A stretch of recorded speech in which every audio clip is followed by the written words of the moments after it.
Assalamualaikum warahmatullahi wabarakatuh. Selamat pagi, perkenalkan nama saya Fafini dengan nomor absen 21 dari kelas 11 IPS 1 akan menjelaskan mengenai Perhimpunan Indonesia melalui infografik yang telah saya buat. Saya akan memulai membahas mengenai infografik yang telah saya buat yang berjudul Perhimpunan Indonesia. Awal dari Perhimpunan Indonesia yakni Perhimpunan Indonesia atau yang dinamakan Indisvereniging didirikan di negeri Belanda pada tahun 1908 dan bertujuan memperjuangkan kepentingan orang Indonesia yang ada di negeri Belanda. Pemerkasa Perhimpunan Indonesia atau Indische Vereniging.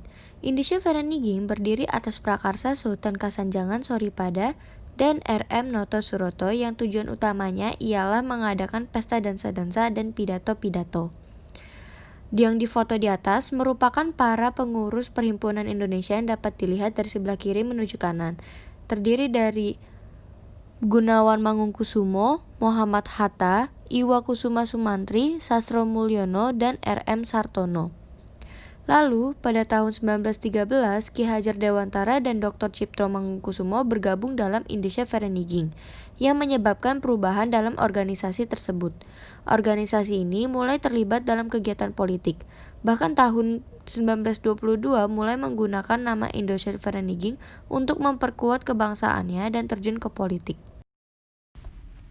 Kegiatan yang dilakukan oleh Perhimpunan Indonesia. Pada tahun 1923, pada rapat umum, Iwa Kusuma Sumantri sebagai ketua baru mengumumkan 3 asas pokok, yaitu yang pertama, Indonesia ingin menentukan nasib sendiri. Kedua, Indonesia harus mengandalkan kekuatan sendiri. Dan yang ketiga, untuk melawan penjajah Belanda, bangsa Indonesia harus bersatu.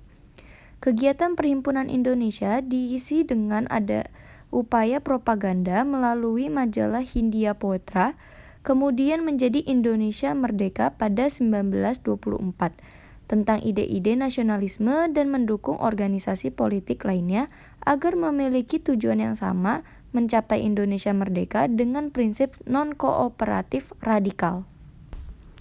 4 pokok pikiran Perhimpunan Indonesia dan peranannya meliputi kesatuan nasional, solidaritas, non-kooperasi, swadaya.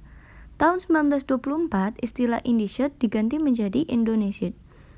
Peranan Perhimpunan Indonesia dalam pergerakan nasional Indonesia cukup besar, yaitu yang pertama, sebagai pendobrak cengkraman psikologis dan kekuasaan sistem kolonial. Kedua, merupakan organisasi dengan ideologi sekuler sehingga mendorong semangat revolusioner dan kebangsaan. Ketiga, merupakan pemersatu unsur-unsur golongan ke dalam organisasi secara keseluruhan. Dan yang keempat, berhasil menggunakan kata Indonesia sebagai pilihan yang tepat untuk mengembangkan jati diri nasional dan tidak bersifat kedaerahan. Perhimpunan Indonesia menjelang runtuh. Pada 1926, Muhammad Hatta diangkat menjadi ketua dan Indische Vereniging diganti kembali menjadi Perhimpunan Indonesia. Di bawah kepemimpinannya, perhimpunan ini lebih banyak memperhatikan perkembangan pergerakan nasional di komentar di media massal di Indonesia. Semaun dari PKI datang kepada Hatta sebagai pimpinan PI untuk menawarkan pimpinan pergerakan nasional secara umum kepada PI. Stalin membatalkan keinginan Semaun dan sebelumnya Hatta memang belum bisa percaya pada PI. Pada masa kepemimpinannya, majalah PI, yakni Indonesia Merdeka, banyak disita pihak kepolisian. Maka masuknya majalah ini dengan cara penyeludupan. Akhir dari Perhimpunan Indonesia. Pada tahun 1927, tokoh-tokoh Perhimpunan Indonesia seperti Hatta, Sudarjo, Supomo, Abdul Majid, Darsono, dan lain-lain ditangkap oleh pemerintah Belanda dengan tuduhan telah menghasut rakyat menggunakan tindakan kekerasan untuk menggulingkan pemerintah Belanda di Indonesia.